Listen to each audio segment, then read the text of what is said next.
guys, it is Tanya, and welcome back to the channel, and welcome back to another speed build and to another installment of the Squish.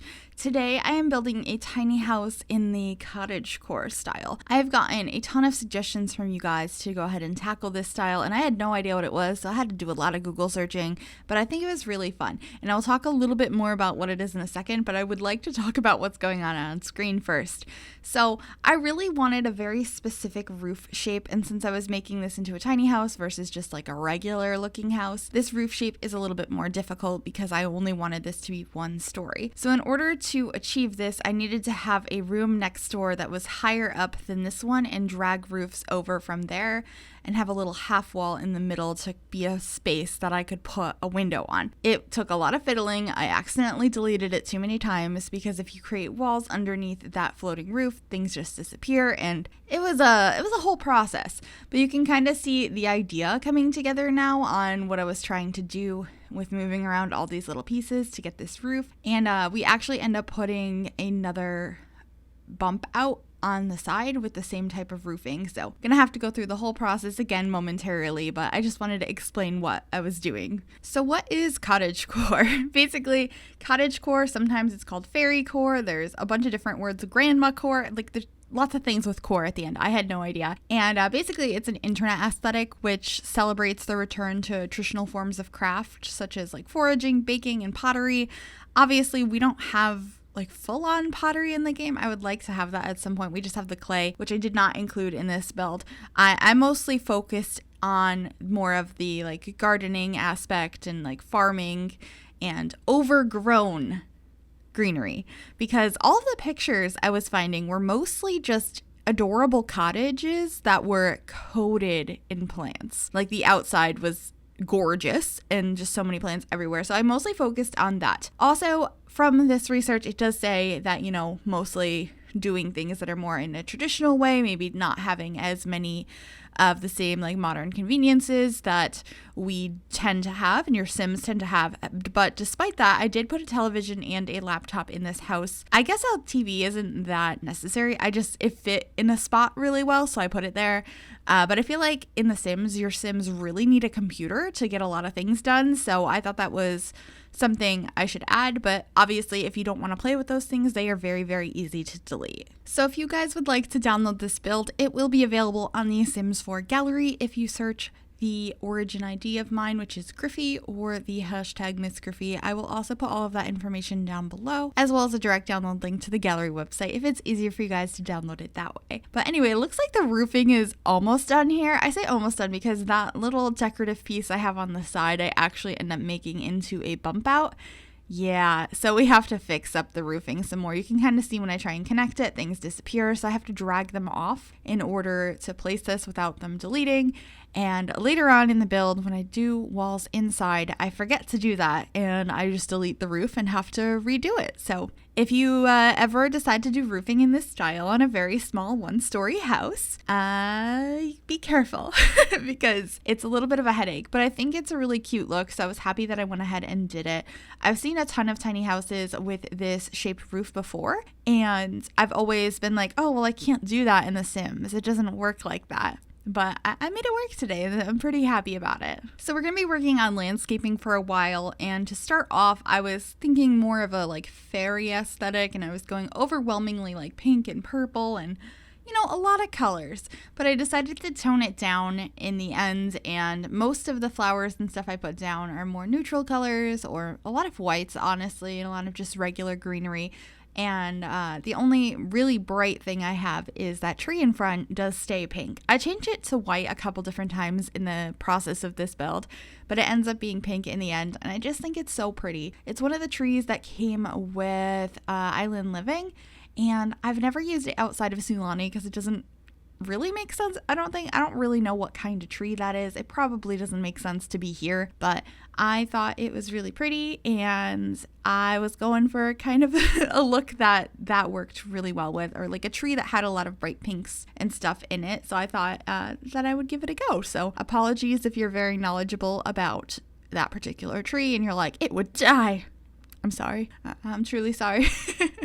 But anyway, I did use siding over here that is this beautiful green color. I also used this little vine thing coming out of the ground. I've been really into using that lately. That's the second build I've used it in. I don't know the order things are coming out in yet though, but I have 2 builds that are coming out this week that I have that in the landscaping. So I think it's a really cool thing from Shelving Edit Objects. But just having a little pathway heading up to the staircase here, and I put some of these little arches over it. I thought that would be cute. And I also really enjoyed the plants that I put on the railing. That's another Shelving Edit Objects item that I've actually never used. I thought it would also be nice to put an area of the yard that was kind of a closed-in garden space. I don't end up putting any plants up here though, but I think it came out pretty cute in the end. It's just these few blocks of different colored dirt, and it's like fenced in, which we haven't got into yet, but I used this beautiful fence from Romantic Garden Stuff. This is one I don't use that often. I actually don't use much from Romantic Garden Stuff at all, but I feel like I should. A lot of it's really pretty. It's just a very particular style that in most builds I do just doesn't work, but I thought it worked pretty nicely here. And then I used some of these other fence pieces that are from Shelving Edit Objects, placed all around the lot, trying to make it look a little bit more cozy, a little run down, because it is really overgrown. So I thought that those things worked pretty well together. I have some patches of grass around, and I just had a ton of fun with this. You guys probably know how much I love landscaping, and I just went all out on this build. So hopefully you like how it came out, because I had a blast with it.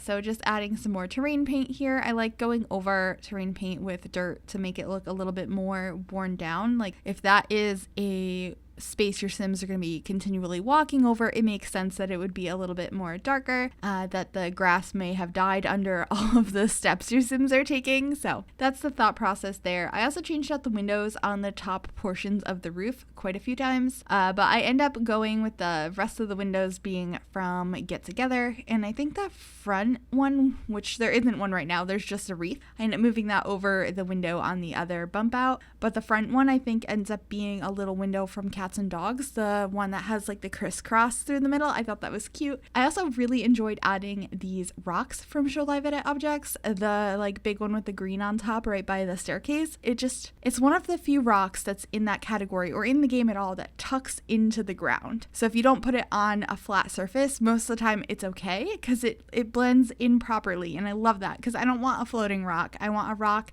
that is like built into the ground, if that makes sense. So I was very happy to use that. Anyway, I think we are almost done with landscaping. Got some more trees to place down. I also placed some of these planter boxes outside. I thought that would be a cute idea. So that way, if you want to plant something separately from the little garden space up top, you definitely can.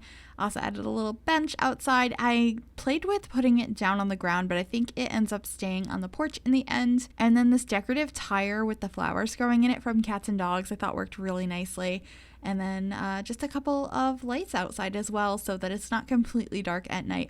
Oh yeah, the scarecrow. I forgot I placed that up there. I love that item. It is from Seasons, and I feel like I don't get a chance to use it too often, but of course it made a lot of sense for it to be guarding the crops that your Sims are probably growing here. So I did that, and then we are on to the inside of this build. I decided to go with a more traditional countertop, which is a lot of what I was seeing. And so I use these ones from base game. I do change the swatch in a little bit to one of the brown swatches, but I do keep the upper cabinets white. I thought they looked really pretty that way.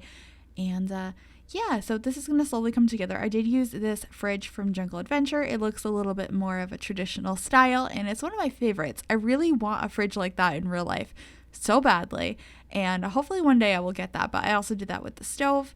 And here we are changing the swatch on those. I also added some fairy lights because I thought they were really pretty and worked nicely with all the plants. And we're just going to start cluttering up the place. I, of course, have a drying rack for dishes and then tons of plants. I don't think I went too overboard, but there is quite a few in this house, and just adding some more cabinetry above the fridge as well. So I really wanted to have a double bed in here because I felt like it was too small of a space without it, or like too open somehow. I thought it would be a little bit more cozy this way. So I built this wall so I could place down the cabinets on the floor, and yeah, it deleted the roof, but I cut that part out of me fixing it. It's fine. It's fine. I'm not upset that I had to redo the roof at all. Nope. Anyway, this is the little dining area that I end up putting a laptop on here as well because it's just really necessary for your Sims lives, but easy thing to delete if you don't want it. And I use a table, I think, from Get Together. It's either Get Together or Base Game. And then the chairs are from Cats and Dogs. I don't think I mentioned that this lot is over in Windenburg.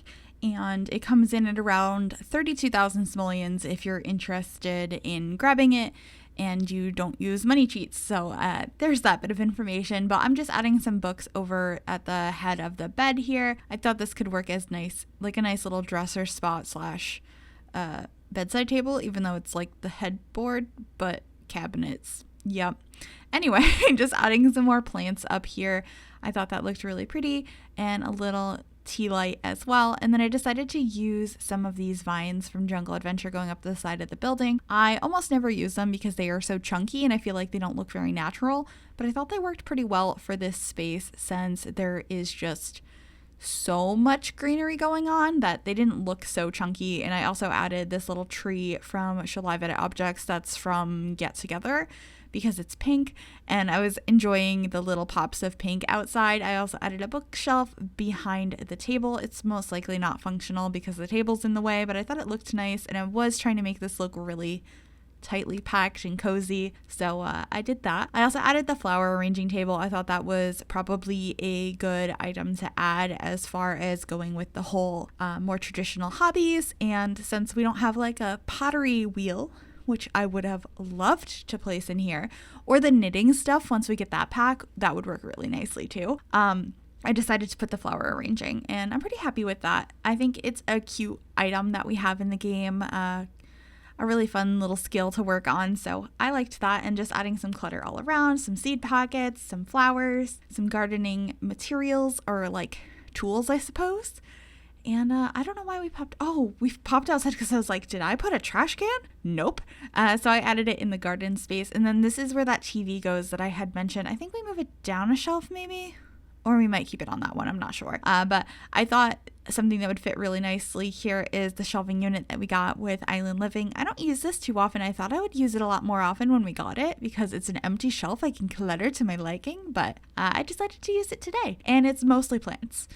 Which is no surprise here, both for what build we're doing and because I built it, there's lots of plants. So that's mostly what this shelf is. It's a television and a ton of plants. I added the little kitty succulent. I just think it's so cute. I don't remember if I add anything else, just some books up here, I think. I think that's pretty much it for that. Yeah, I keep it pretty simple because, like I said, I didn't want it to be too over the top, but I did add a fire alarm and your temperature controls and then a hanging plant over here as well.